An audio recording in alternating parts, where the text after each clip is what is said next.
Hello, my YouTube family. I'm so excited for you to be here for the show today. Julie Poole brought her A game. It is such a great show today. We are talking all about shifting limiting beliefs. We are talking about trauma and healing trauma. We're talking about canceling out the victim and stepping into your power. And this is the best part. This is what I love about podcasts when I do them. She teaches us the how to. So I'd go get a pen and paper because get ready to take notes because she lists out for you how to change, shift, and heal and flip limiting negative beliefs. She goes through about 4 or 5 ways to do that. It's a phenomenal show.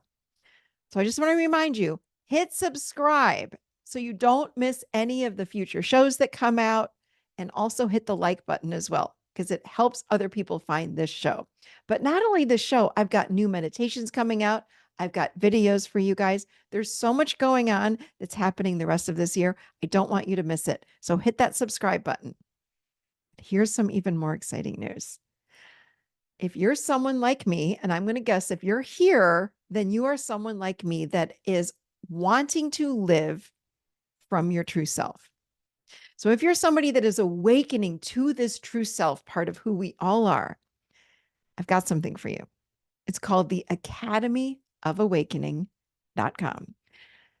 This is a space that I have created for people like you and me that want to awaken to the true self, improve our relationships, learn how to love yourself, all the things. I've got spiritual teachers coming in here. You're able to do live Q&As with them. I'm coming in and doing hot seat coaching and live Q&As, new meditations. I've got courses coming out every quarter, and I've got pop-up live events with so many incredible spiritual teachers. You're not going to want to miss this. So check it out at the academyofawakening.com. The other thing is, which I love, is we have a whole community of people that are like you and me that want to learn and grow and transform and awaken to our best selves. There's nothing like doing it in a community. Then you don't feel so all alone. So I'm right there with you, the academyofawakening.com. I'll see you in there. All right. So we're going to shift over to Julie Poole. I just want to tell you one thing, trigger warning. One of her traumas is around sexual assault. And she gets into it about 3/4 of the way through. She briefly mentions it, but I just want to say this announcement up front. Trigger warning in advance. Other than that, you'll love the show. And even that, she talks about how she overcame it. It's a phenomenal show. I cannot wait to hear what you guys think. So drop a comment when you're done.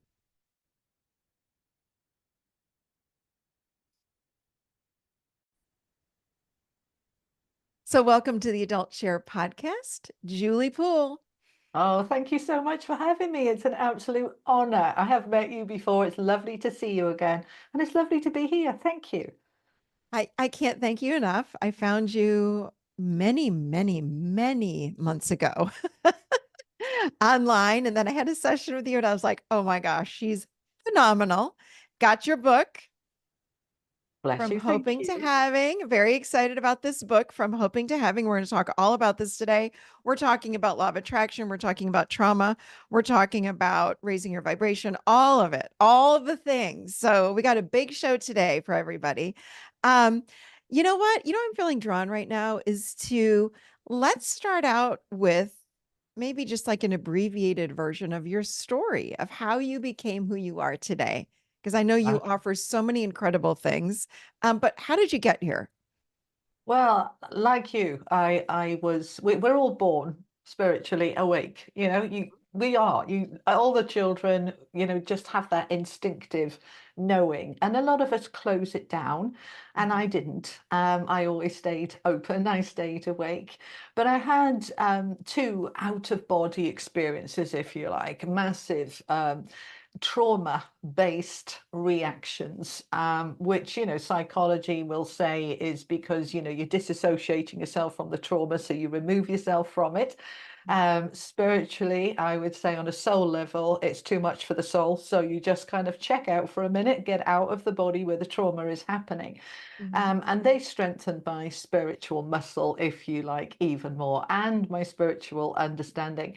Because during those two experiences, I was connecting in with my spiritual team and ascended masters. I was sitting chatting with Jesus. I was talking to, very high level beings during this experience.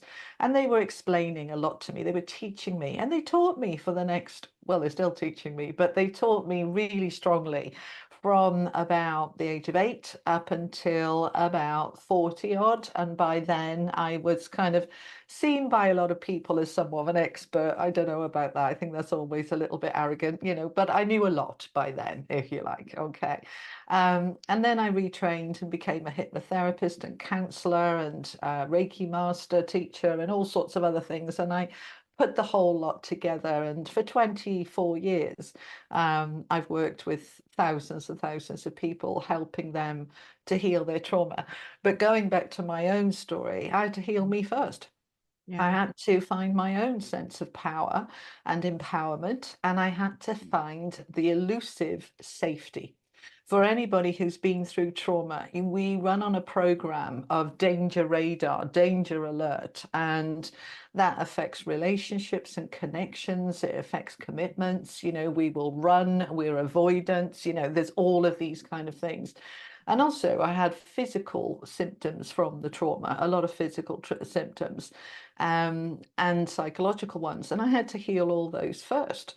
And every time I was kind of moving along, and it's not a 5-minute process, you have to have a certain level of awareness and wisdom and inner strength and resilience. So I didn't really start any of my healing journey until really my late 30s. I went into counseling a little bit in my 20s and sort of touched the sides a little bit. That was all I was ready to Mhm. do. Mhm. And I did some work with a counselor about my childhood and my parents and the parenting, which wasn't great, and my narcissistic mother and my Mhm. judgmental father and all of those kind of things. But it was really in my late 30s I came into healing the sexual abuse, the violence, and many of the other experiences that I'd had over quite a long, consistent period. They went on and off for about 15 years. So when it's been consistent like that, it chips away at your psyche, at who you are. So I started really coming into the healing in my late 30s, and I'd been, spiritually conscious for a good 25 years by then. But it was really tapping into that knowledge, and I would be meditating with my guides and saying, like, I've got to get this sorted. These panic attacks, the depression, the anxiety, the low self-esteem, the appalling people that I would be drawn to that were, Mhm. not good for me. Why is this happening? So I was reading, they would say, read this, read that. It wasn't so much watch this or that back in the day. We're Yeah. talking 2001, 2002, but it was so many books. Louise Hay, all the healing stuff Mhm. there. Mhm. The Emotion Code with Dr. Bradley Nelson, Mhm. started applying that. Mhm. There was another amazing book called The Journey by Brendan Bays. And in that book, she was talking about having cancer, a huge tumor, which she linked in with previous traumas. And then by healing the traumas, the cancer tumor started to shrink. Mhm. Now, at that time, I was waiting for a major surgery. I was having a full hysterectomy, and everything was going because I'd had problems since the get-go. And I just thought, oh, I wonder how much of this is linked in with all of that nasty Mhm. stuff I had. So I started healing that abuse, and a few days later, I had my first normal cycle of my entire life.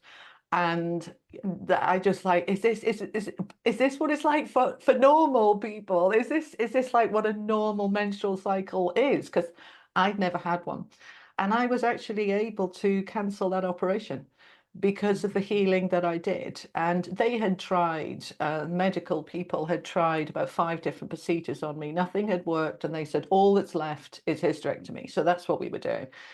Mhm. Um, and yeah, I was able to cancel that operation, and I never looked back, and I never had a problem after that. And now I'm postmenopausal, so it's not an issue. But I had a good 10, 12 years of no problems at all after that. And the menopause came. I wouldn't say I sailed through the menopause, but I've used no HRT or anything else. And I was getting hot flushes and things like this, or what you call Mhm. how we call it hot flush over here. You Yes. call it hot flash, and a lot of inflammation and itchy, twitchy skin and all the rest of it. But actually, I was saying to my higher self, is this just menopause? Is this just age? We disempower ourselves so much by what we're told. And Mhm. I just go, oh no, you can fix this as well. And I'm like, okay, show me how, because I don't want any HRT or any of that. And they said diet. And I said, okay. And then I said, show me where. And when I say they, I'm talking about my higher self and my Mhm. spirituality, my inner knowing. Okay. Yeah. And I was led to, I watch a lot of YouTube, and I was led to a video on YouTube. This was in mid-April 2020. Not long after COVID had started, I was led to this video on keto. Never heard of it, knew nothing about it. I watched this guy cooking steak with cream and butter and garlic and mushrooms and putting it with some veg and saying, you're good to go.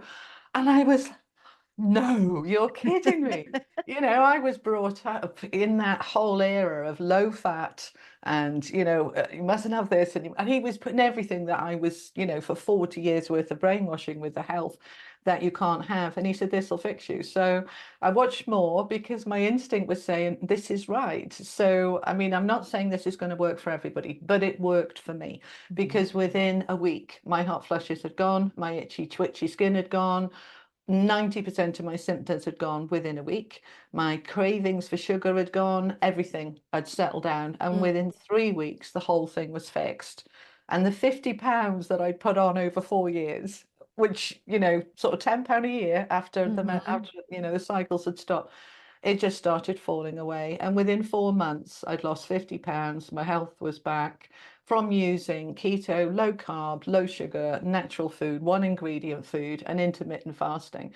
So again, I kind of come into how many people of my age or a little bit younger than me in the 50s going through or starting the menopause, they put it all down to, oh, well, it's your age. Oh, well, it's the menopause. And Mhm. actually, in my experience, 90% of it is down to diet and Mhm. lifestyle. Yeah. So, I can have 2 or 3 glasses of wine and my skin is itching again and my nose is running and I feel Mhm. terrible. Mhm. So, we tend to go to the doctors, give me a pill, fix me, fix me, fix me. And, if they can, great. 90% of the time they can't. And all they're doing is treating the symptoms. They're not treating the cause. So when we're Yeah. talking about trauma, we need to go underneath the symptoms and say, why have I got this symptom? What is the cause of this? What Mhm. is actually going on? My gynae problems had been, the cause was trauma, sexual trauma, and Yep. in that region, the clue is there. Do you know what I mean? And Yeah. so then I fixed that. Um, and I used to get a lot of panic attacks of I can't breathe, the tightness in my chest, and it would come Mhm. up my neck and into my face and blowing into a paper bag. I mean, oh, for God's sake. So this is down to some part of me feels threatened right now. Some part of me doesn't feel safe. So I'd have Mhm. to tap into my inner child and my inner teenager and my young adult and gently help and heal them to say, you're safe now. You're safe now. We can't Mhm. change the past. None of us can change the past. We're not Doctor Who in a TARDIS and can fly back. But what we can do is take ownership of the past and say, okay, do I choose to remain a victim for the rest of my life? Do I choose to stay in this disempowered, woe is me, it's not fair, life is shit space? Because you can, and many people with trauma Yeah. do. And they Mhm. don't want to, they go see all sorts of people, but Mhm. they're not Yeah. getting deep enough. And, when I was writing my book, From Hope into Having, I wanted to really tap into the most important thing is remembering your power because we give our power away to Mhm. so many people. I'll go see a therapist, they'll fix me. I'll go see a doctor, they'll fix me. And Mhm. what I'm saying in the book is the only person who can fix you is you. And until you know that and own that, nothing will change. Other people can help you, they can assist you, But the amount of people I've had come to me saying, well, you're the healer, you fix me. And I say straight away, I'll stop you there, because I can't fix you. I can't fix you. I can open the door and I can show you how. And I can hold your hand as you walk through that door. But I can't make you go through that door, and I can't fix you. And so that's where it starts, is the power. You take your power. And the problem is with trauma is that we've been disempowered and we don't know how to take it back. We don't know where to start. Um, so that's where it's all about, finding that bit. Oh my God. Okay. Taking notes. Like, I'm like, okay, got to ask about this, and this. So many incredible points you just brought up. Incredible points. Let's just start where you ended, though, about power. And how do we take back our power if we have been someone that has had, and most of us have had something in our childhood. I mean, I don't know. In my 25 years of working one-on-one with clients, everybody, I mean, who hasn't had something go on? Even if you were raised in a copacetic household, but maybe you never heard I love you, but everything was fine and quiet, there was still something going on. So, and a lot of us do. I think we fall victim to, well, I just don't know what to do about it. And I do have this fill in the blank, whether it's anything from hot flashes or hot flushes to this or this or this going on within me. How do we go move from that victim space? And hear me now, everybody. I'm not judging a soul for a moment, because I certainly have sat in that victim space, like, dang it. But then I go into my fighter mode of like, no, no, no, no, I'm not going to sit there for very long. I got to find my power and move forward. But how do we do that, Julie? How do we go from, oh my gosh, I have a failed marriage, or I had, like, you had a narcissistic mother. Good God, I worked with so many people over the years that had an experience where one parent was, that is a difficult childhood. It Okay. is. And, we need to just, let's quantify, let's go back a minute and quantify trauma, because Yeah. it's got lots of different levels and layers. And many people will say, because they weren't a victim of abuse or violence, or, they're all forms of different abuse. If, I wasn't abused, so I'm not traumatized. And we tend to judge, we see that level. If you've been raped, then of course you're traumatized. But if you've had a narcissistic mother, or if you've had a parent who was, selfish, bit emotionally neglectful, but other than that, your childhood was pretty safe, you would judge yourself generally as being, I didn't suffer from trauma. Mhm. But we have different levels of trauma, and it basically comes down to expectations. So Mhm. one of the problems is, we watch the telly, we watch these programs with the perfect family. The Mhm. first thing that pops in my head is the Waltons, at night, Yeah. night John Boy, night Mary Ellen, it's all of this Yeah. super sweet, ultra loving family. I watched that. I mean, I know I'm going back a bit here. I'm Yeah. I'm nearly 61, so bear with me.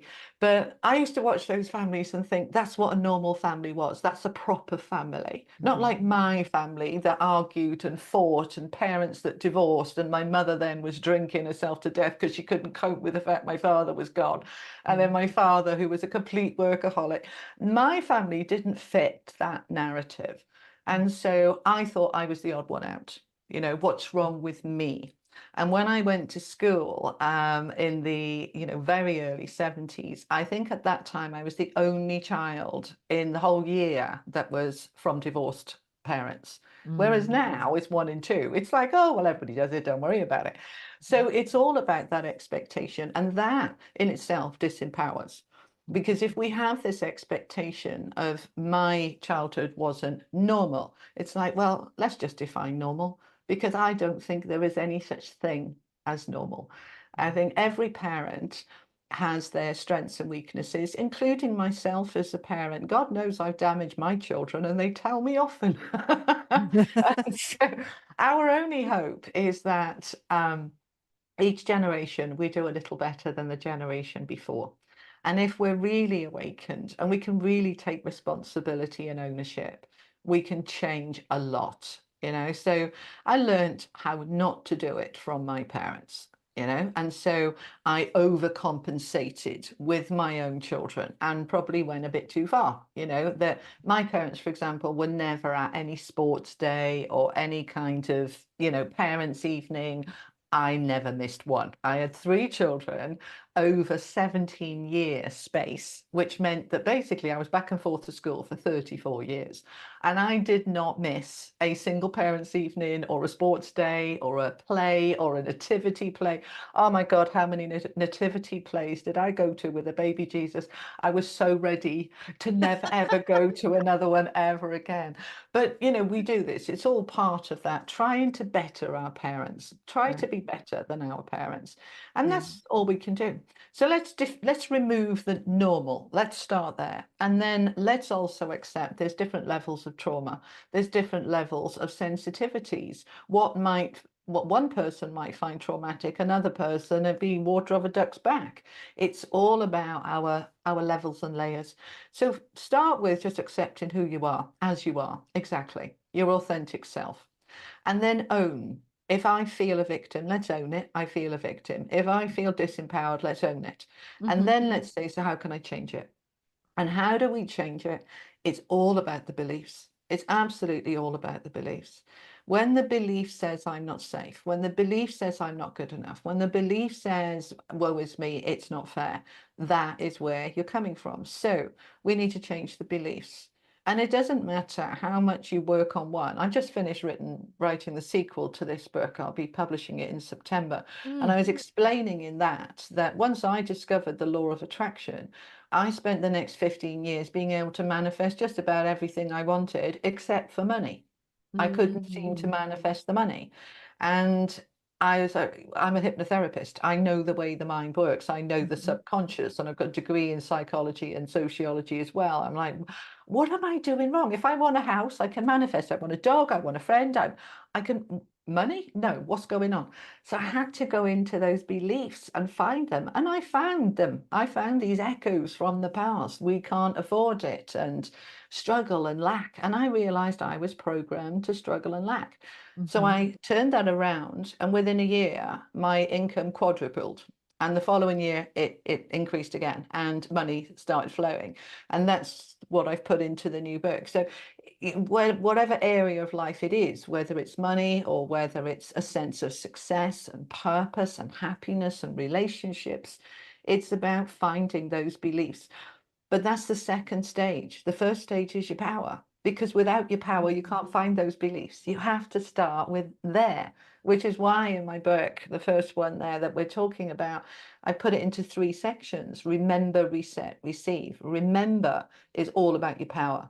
Remember your personal power, your spiritual power, your I am power, every part of your power. Once you've aligned with that, now you're Superwoman. Now you're Superman. Now you can go and Mhm. fix everything. Then we go into the reset, which is the reprogramming. And we're coming from a place of power. Now we can change that programming.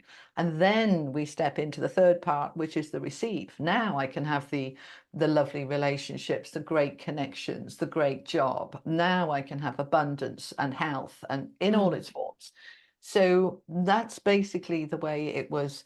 Um, I believe after all of these years now of, before I was a therapist, I was 20 years working with homelessness and women's refuges and mental health and drug and alcohol and things like that. I was running those kind of projects. So I'd always worked helping people. Mhm. And then I moved into hypnotherapy and becoming a therapist. Um, so a lot of experience and seeing what works, what doesn't, and finding the missing pieces of the jigsaw to be able to put somebody back together. See, I hate it when people say they're broken.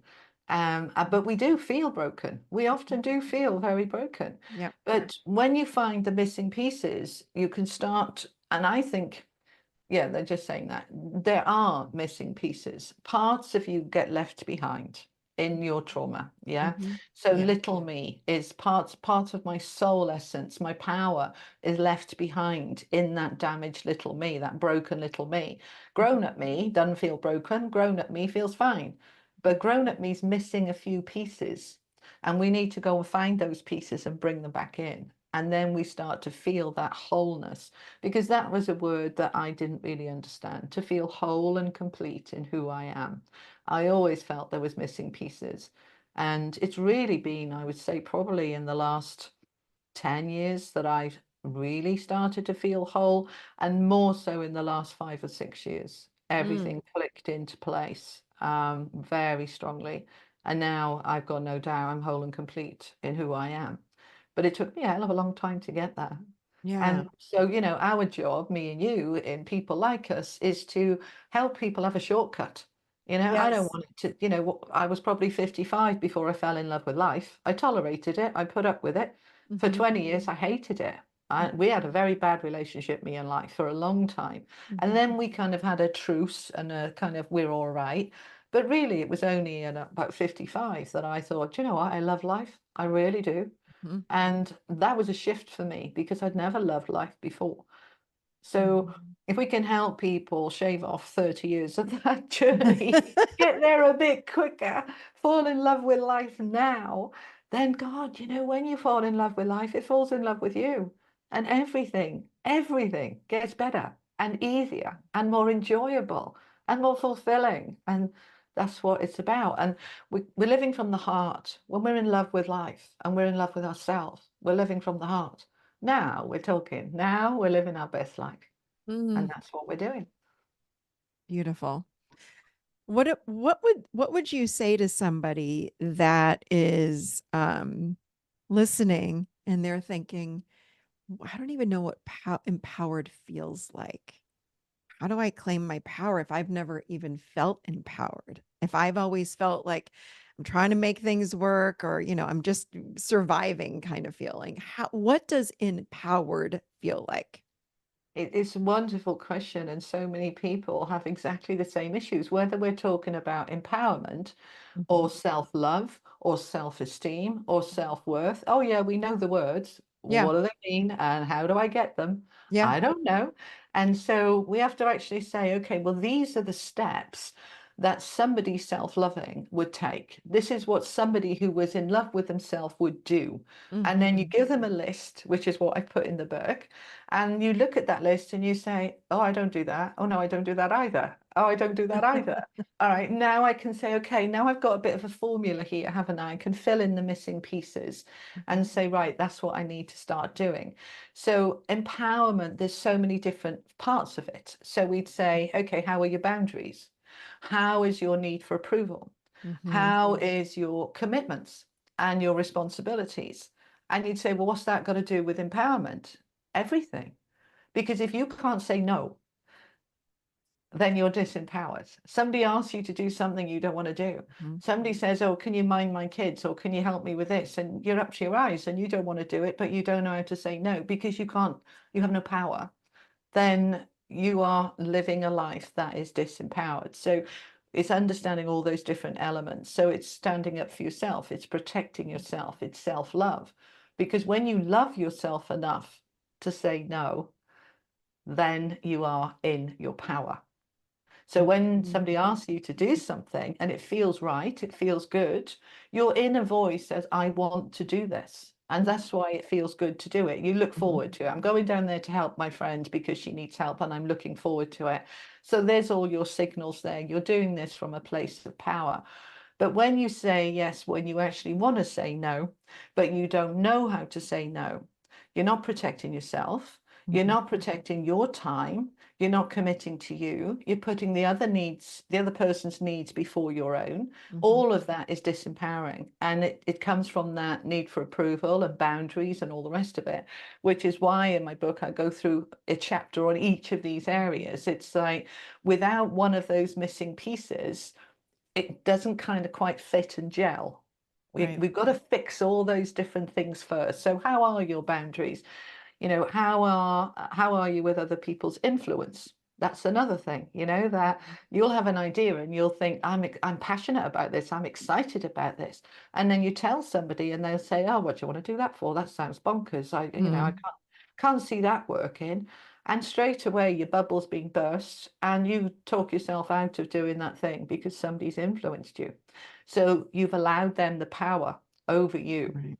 rather than taking your own power, which feeds into your own confidence, your own self-belief. So it sounds really complicated, but there's about 8 different elements. And when you get those 8, I'll fix my boundaries and I'm going to learn to say no, and I'm going to be a recovering people pleaser. And I'm going to, that doesn't make me a narcissist or selfish. It means that I'm self-loving and self-protecting and Mhm. self-caring. You start fixing all of those and you find that your power level just comes up and up and up. It's like a little battery filling up. It's like plugging your mobile phone in, your cell phone in, and seeing that little red line coming into the green and into the 100%. Each time you fix one of these things, that power battery comes up. And when it's up there full, now let's go and fix those negative beliefs that says I can't, Mm. because I'm in my power, and my power says, you think I can't? You just watch me, pal. I can. Now we can shift it. But when we're trying to shift those beliefs from a place of disempowerment, of I'm not worthy and I haven't got any power anyway, Mhm. and what's the point? Yep. Then we're not going to shift anything. That makes Yeah, sense. definitely. Oh, yeah, for sure. I love this. I'm taking notes.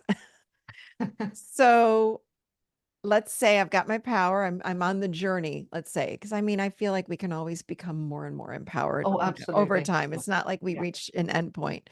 Yeah. So let's say I'm on the journey of empowerment. I am feeling more and more self-love, self-worth over time.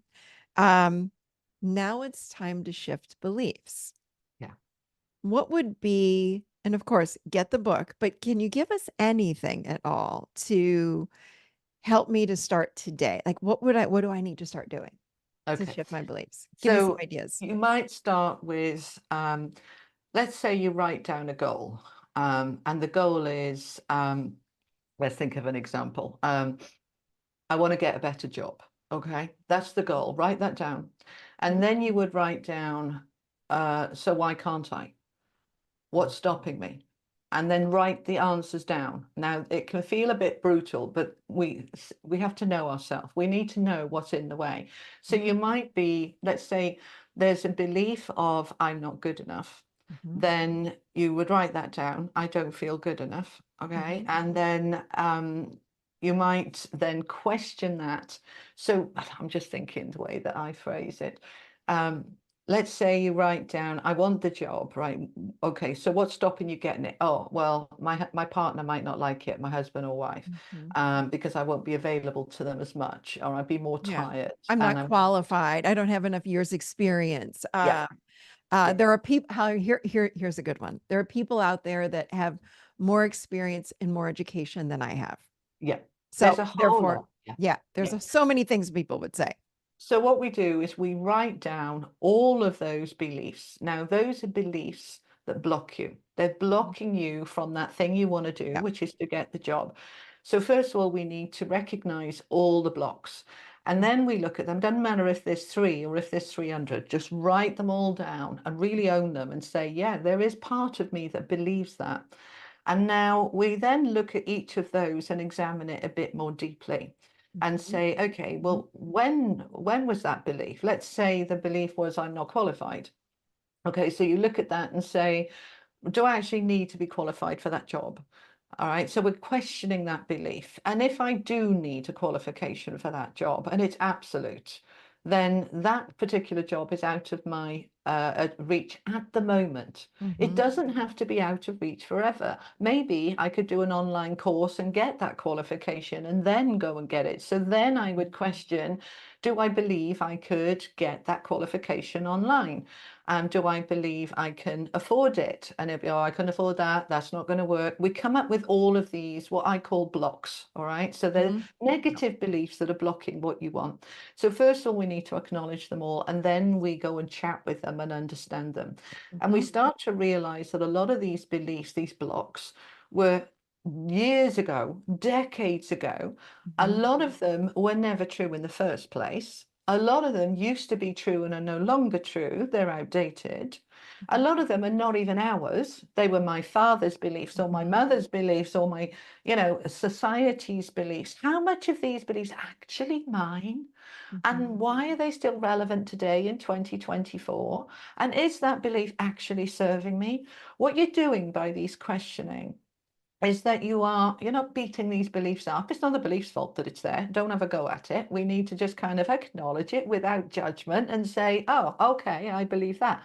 And don't start telling yourself off. Right? Loads of people, well, that's stupid of me to believe that. No, nothing stupid of you, nothing stupid at all. All right. These beliefs Mm-hmm. are there. They're programs that got installed and we didn't even notice. You, any child, all right, within child development up to the age of 25, we haven't really developed the frontal cortex, the filter. All right, we're Mm-hmm. developing it along the way. Now, children up till about 7 years old will basically believe anything you tell them. All Mm-hmm. right, and they just will accept it, especially when it's from somebody they love and trust. And so you tell a child of 6 that they're useless, that they're stupid, that they'll never be anything. There's a belief that's just gone in your subconscious, got filed as absolute truth. Now, that could have come from your older brother who was being particularly spiteful that day, and it made you cry and it upset you, but it's gone in there. And there's a belief sitting in there that's just rubbish, and we need to take it out. Yeah. So, taking it out, yeah, there are various ways of doing it. You don't need to go see a hypnotherapist. Read my book, that'll help you, she says. But I give you, because I tell you exactly how to do Yeah. it in the book. Yeah. This is the thing, Yeah. okay? But Yeah. for those of you listening, how to do it. So you've written them all down, you've accepted them without judgment, and then you question them, and then you simply choose, do I choose to believe this going forward? Is this helpful for me? And the answer is no. So you make the decision, not I think or maybe or I wish. No, I am making a decision. That belief is going and it's going right now, Mhm. and you literally speak it out into existence.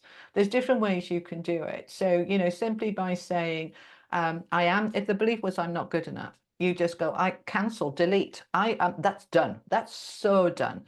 I Mhm. am good enough. I am worthy. And then you repeat it as a mantra, as an affirmation. Write it on post-it notes, stick it on your fridge, stick it all Mhm. around the house.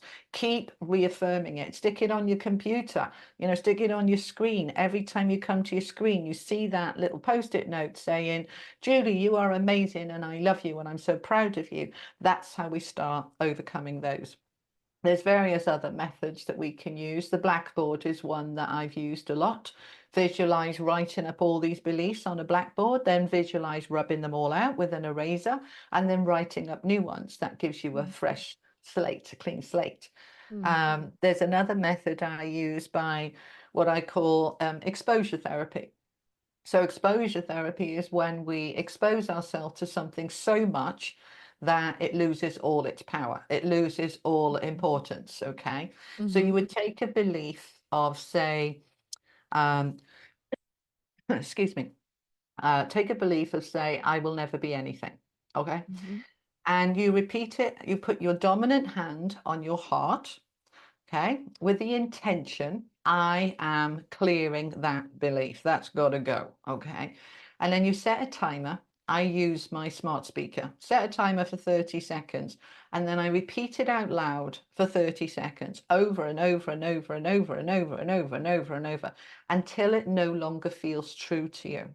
So it's Mhm. amazing when you say that, right? I'll never be anything, I'll never be anything, I'll never be anything, I'll never be anything. And you start to realize how ridiculous this is. I'll never be anything, I'll never be anything, I'll never. And then the timer goes off, and then you just check, does that still feel true?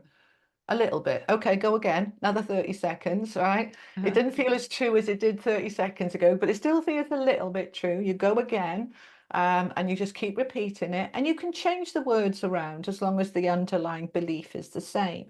So I Mhm. give an example in my new book of money. I'll always be poor, and I'll always be poor. I'll always struggle. Mhm. There'll never be any money. And it's okay to use those 3 different sentences, but they still Mhm. mean the same thing, don't they? I'll always Mhm. struggle. There'll never be any money. I'll always be poor. I'll always be poor. I'll always be poor. And I'll always struggle. We keep repeating it until it no longer feels true. Now, some Mhm. beliefs you'll find just neutralize, fade away, gone, poof, within 30 seconds.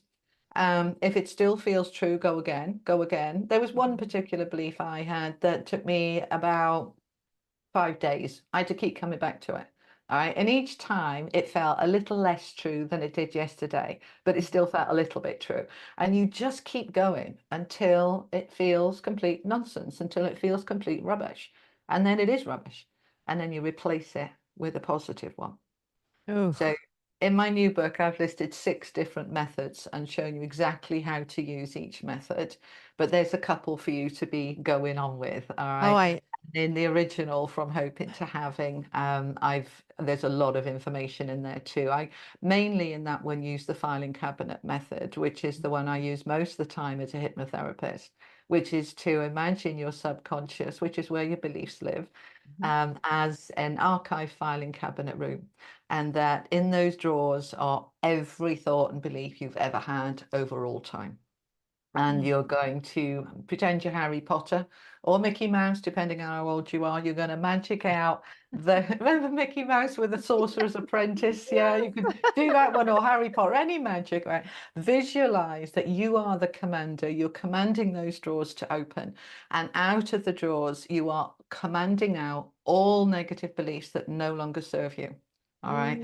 And Mm. they just imagine them all flying out onto the floor, piles and piles of them, and Mm. beliefs of I'm not worthy, it'll never work, I'm not safe, I'll never be anything, I have no power. Get them Mm. all out. Mhm. And then imagine a fire of some kind, whether it's an incinerator or a Mhm. log burner, or an open fire, a fireplace on the Mhm. side of the wall. And you're going to command all of that into the fire. As you do that, you visualize it burning, and what it's doing is it's reprogramming your mind to say, this is rubbish. I don't want this in my head anymore. It's rubbish. And you watch it burn and you feel this incredible relief. I mean, I've done over probably 10,000 sessions with people, and Mm. every single person said the same thing. It's like it felt like a massive weight had lifted. It felt like suddenly the archive filing cabinet room got bigger and brighter and cleaner and better. And I just felt like amazing. And then I say, okay, now you've got all this space in the drawer where you've got all that rubbish out. Now imagine a blank stack of paper. And you can imagine a pen, or you can just imagine that your words will engrave onto the piece of paper. And I want you to now replace those beliefs with beliefs that serve you. I can be and do anything. I am free now. I am safe now. And just imagine each belief on one page Mhm. flying into the drawers, replacing those beliefs, and stand in that power. And you can just make as many as you want. I am fearless. I am bold. I am unlimited. And honestly, it's just people say, how can your imagination just purely visualizing something create such a massive impact? I promise you it does. Mm. Psychology Wow. evidences in so many studies that when we use our imagination, just visualizing something, that Mhm. our body cannot tell the difference Mhm. between what we imagine and what is actually, you know, from real to Yeah. visualized. So we know this is true, and it's the way that the mind works, the subconscious mind works. And because our behaviors, which are our actions, come from the contents of the filing cabinets, okay, our behaviors reflect the beliefs, and Mhm. they can't not. They will absolutely reflect your beliefs. So whilst you might want to do something, if your belief says you can't, you won't even try. Or if you do try, it'll feel very uncomfortable and very scary because it's going against your beliefs. Mm. The other thing that we need to do is all parts of you need to want all parts of it. That's a Mhm. big one. Okay. I go into a lot of detail on that in my new book, because one of the things that I realized I was doing, part of me wanted money, part of me didn't.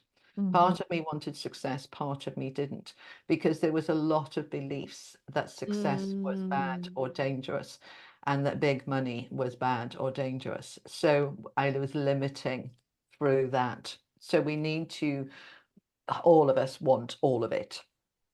That makes Yes. sense. Oh, 100%.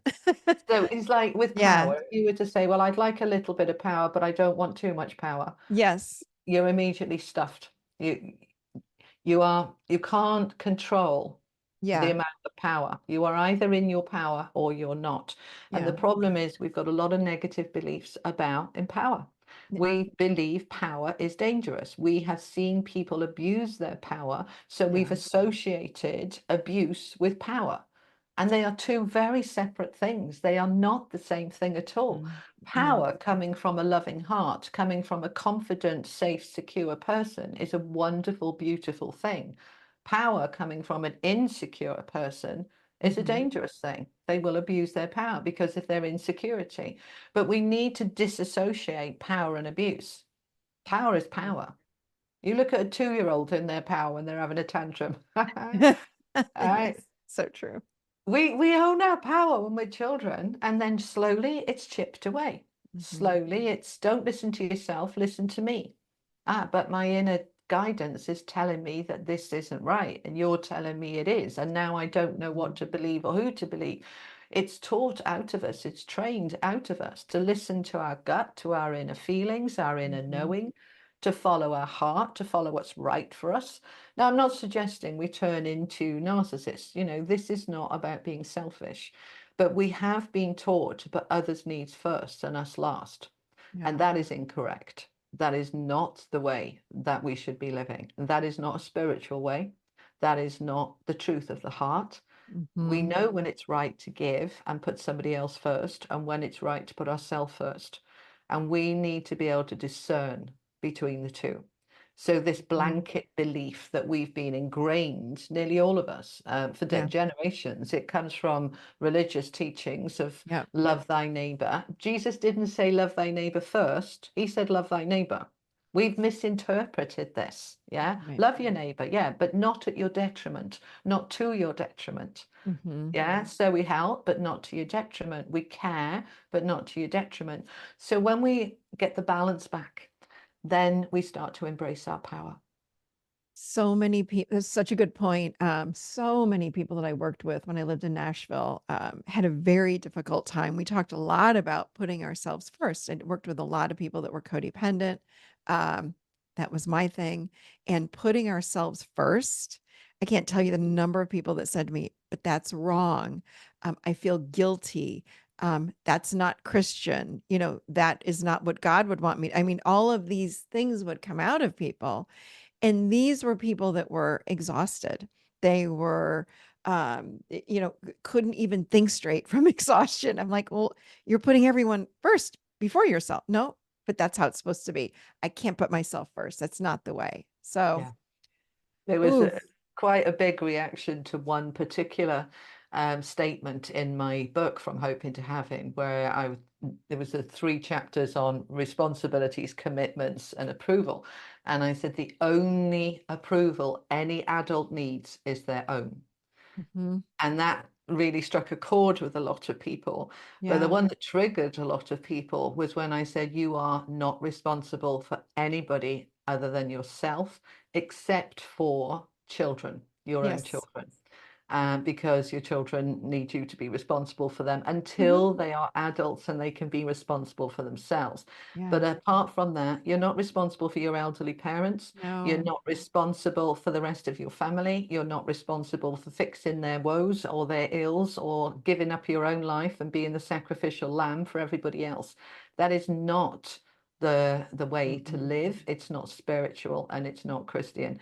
That kind of interpretation of Christianity has disempowered a millennium's worth, 2 millenniums worth of people. Mhm. And I spent a lot of time at the beginning of that book disillusioning people of that, right? Yeah. That's not what Jesus said. That is not what God wants. And Mm-mm. people might think, well, who the hell are you to say that? It's like, well, I've been Right. talking to Jesus and God directly for nearly 50 years now. So this is what they tell me. This has come directly from the horse's mouth. It's also what is taught by all of the spiritual masters, Yeah. all of them. You look at Neil Yeah. Donald Walsh, you look at any of the Yep. big spiritual teachers, they will tell you the same thing. God gave us free will to do and live our life as we want to, and to take responsibility for ourselves, to do the best that we can. And yes, there's karma and there's Mhm. cause and effect and all of those Mhm. things. Mhm. But yeah, we are not responsible for others. And you're absolutely right. There are so many people living a life of absolute exhaustion because they overcommit. They don't know how to say no. They don't believe that they have permission to say no. They've been so indoctrinated to put themselves last and everybody else first. And they're not living their best life by any means. They're Mm-mm. sacrificing themselves and their happiness and well-being. And stressed. I mean, Yeah. overworked. Even if you don't have a job, maybe you have children, and it's just everyone else. People are putting first. So we are exhausted. The word stress comes up all the time. And then people feel stuck and they go, I don't know what to do. Yeah. So I'm so grateful for all of the belief shifting processes that you gave us today. This was amazing. But you brought something up, and I love this part of your story. If you wouldn't mind sharing just a tidbit of it from the beginning, because you just said something that I want to make sure people heard. You've been talking to Jesus for 50 years, over Yeah. 50 years. Yeah. Over that. Yeah. But Yeah. in the beginning you didn't know. So would you mind sharing just a little bit of I think you were 8 years old Yeah. when that first happened. Would you mind sharing a little bit of that? Yeah, sure. Yeah. Um, my parents divorced when I was around about 7 or 8. My father moved away, and I would see him very rarely. My mother, narcissist, cannot cope without having somebody there to do her bidding. So basically, lost the plot for about the next 5 years. And Mhm, during that time, it was really rough at home. So she just was not available. mhm, And when she, even when she was not drunk or not hungover, she was very angry a lot of the time. She was very violent. I've got problems with my hearing because she used to hit me about the head and the mm. face so much. And also, it was Oh, not a nice time. no. And we were not allowed to say, don't you tell your father. My father had no clue what was going on. Mhm, And so I was very vulnerable and very lonely and very, just really vulnerable. So I was a prime target for a paedophile who lived in our street. I didn't know that was him, of course. mhm, He was mhm, my friend, and mm, yeah, he groomed me for about a year, and mhm, gradually through that grooming process was complete, inappropriate sexual acts that I mhm. was involved with. And it culminated in this one incident where it went all the way, and it Mhm. was an actual assault. So the rest were molestations, were assaults, but you know what Yeah. I mean, but going into too much detail. Well, Mhm, during that assault, I passed out. I was unconscious. I couldn't breathe. He was on top of me, and I was only 8. I couldn't breathe. mm, And I think mhm, that what happened, I mean, I don't really remember the details. I've spoken to my team and my memory banks about what happened, and they said basically you lost consciousness, mm, and your being, your soul, lifted up out of your body. You had an out of body experience. So I just remember that one minute I couldn't breathe, and the next minute I was high up in a tree above where this mhm, incident was happening, mhm, under the tree in the woods. And I was up in the top of the tree, sitting up there, and there was this man sat next to me. And he was so lovely and so kind. And he was saying, never mind about what's going on down there. You look at me. Don't look down there. Look at me. mm, And he had just this lovely energy, lovely kind eyes, beautiful smile. And he had me chatting away and laughing. We were looking at the birds. We were watching the birds arguing and bickering and fighting over twigs and nests and things like that. We were having a lovely time. And then after a while, he said to me, it's time for you to go back down now. When you go back down, it's going to hurt, but it won't hurt forever, and you will get better. mhm, But I want you to know I'm here for you, and I will always be here for you. I am your friend. My name is Yeshua.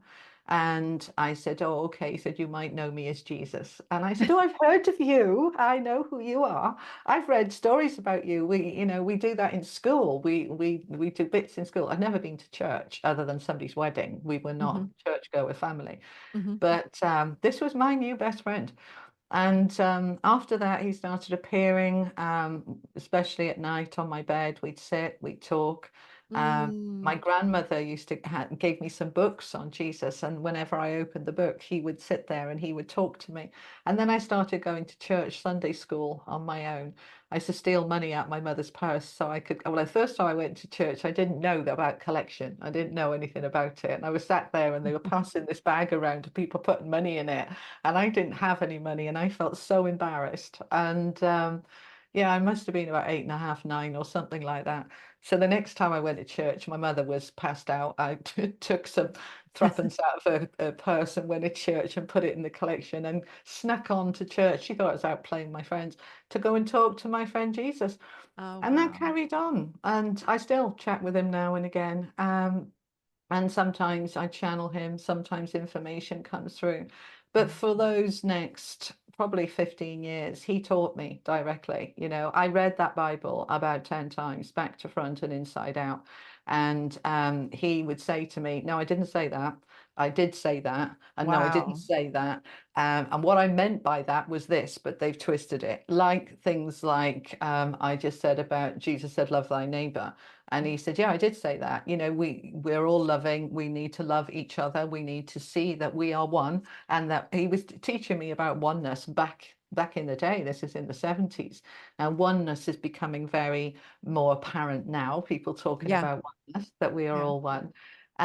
He talked to me a lot about God and love, because in the Bible, especially with the Old Testament, and I'd be saying to him, so why did God kill all these people and send these, you know, these floods in and kill everybody? He's like, no, it just didn't work like that. And he was just explaining it all to me. Wow. So this whole thing about, you know, God in the Bible being this vengeful God that you must humble yourself to, or he's going to send you to hell. And Jesus saying there isn't any such thing as hell. There is no hell. That's rubbish. That's just all rubbish. And he was explaining that a lot of the teachings in the Bible are predominantly to disempower, to give the church the power and the people Mm. none. We need to remember how far this goes back. You know, Yeah. you Yeah. know, it goes Yeah. back 8,000 years, you know. Yeah. But it's all about disempowerment. And he said, I came to teach you that God is love and that you are love and that you are God. And when I said the way to the Father is through the I am, he said, you know, that people say that means that is through me. He said, no, it's through you. I was trying to teach you, you are the God force personified. You are the I am. You Hmm. are all that is.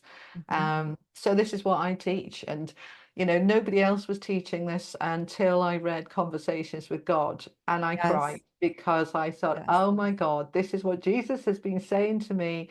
And people were telling me I was wrong, and people were saying no. And this is the first time I've read another book that is saying what I was saying. And it became my new Bible. Oh my So that gosh. was just lovely. And I was blessed enough to interview Neil Donald Walsh on my own podcast a couple of years ago. I don't have a podcast anymore. I tried it for a year. I like YouTube. I'm sticking with that. But very blessed to have him. But yeah, I mean, I've been teaching spiritual development from the place of love, from the place of I am and personal power and spiritual power and universal power for a long time now. Yeah. So yeah, I've been very blessed. You know, I love this. And I remember reading Neil Donald Walsh when I was probably 21, which was a long time ago. And I said the same thing. I said, oh my God, this is what I've always believed in. And here it is. This is like my new Bible. Neil Donald Walsh, Conversations with God, book one. I was like, thank you, God, for putting this. My mother's friend handed it to me when Yeah. I was in college. And I said, And oh it my, resonated for so many people oh, because I know in our hearts, we know yes. Yeah. that the teachings of the Bible just do not resonate. They teach fear, they teach disempowerment, and God is love and God is power.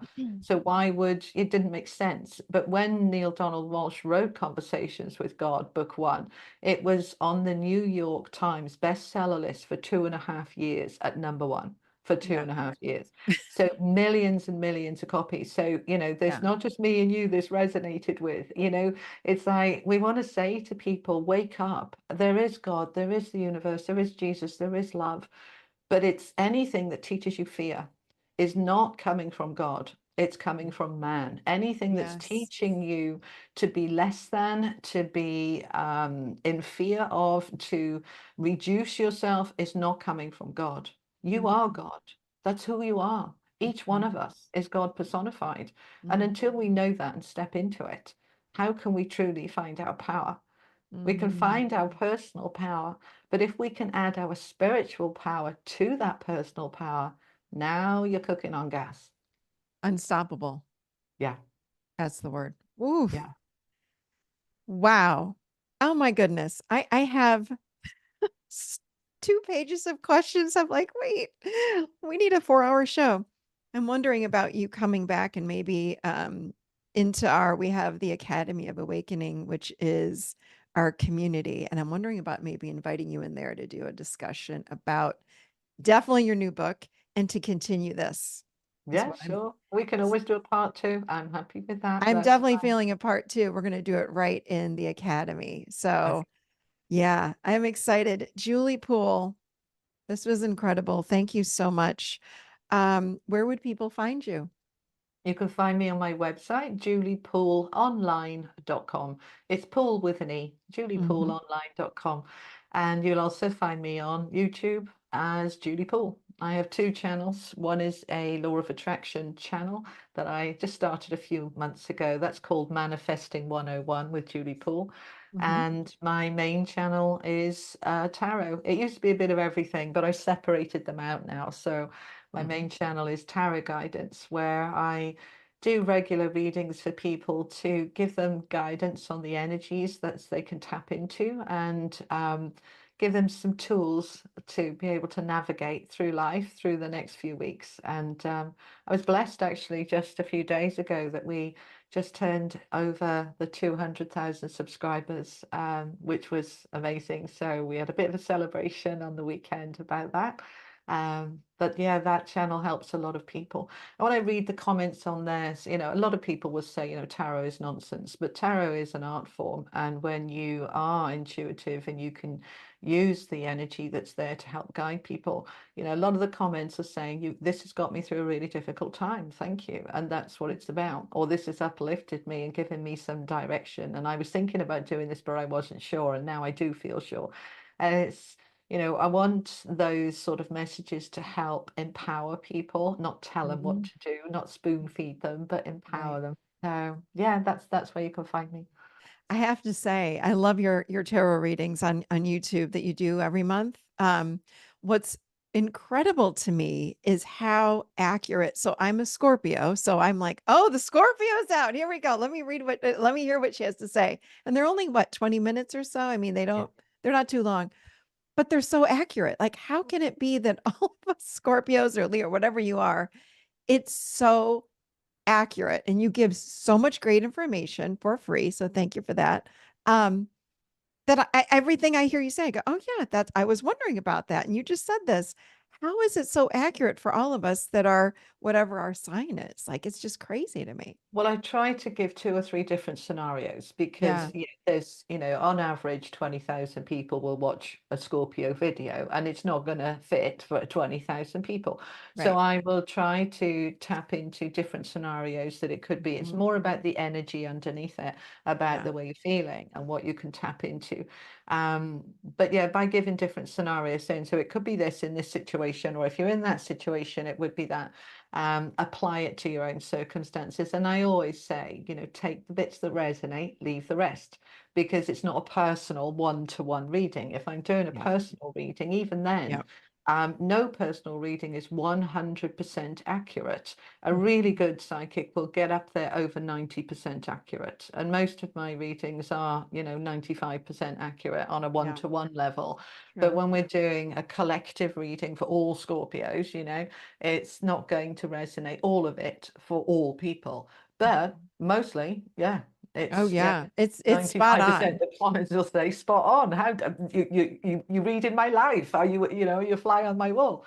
Yeah. Yeah, it It's does happen. spot on. Like it is spot on every month. I've listened to you the last 3 months. I think I'm like, how is this so it feels like you're just giving me a tarot reading just for me. It's so crazy. So Oh, and you can anyhow, find my book From Hoping to Having, the 3 R's. You'll find that on Amazon worldwide. It's the links to it are on my website, but just go to yes. your Amazon, whether you're Amazon US or Canada or Australia, wherever you are, it's Yeah. available and you can get it there. Thank you so much. I will link all of this in the show notes. And what a blessing it was to have you on today. Thank you, Julie. You're very welcome. Thank you for having me.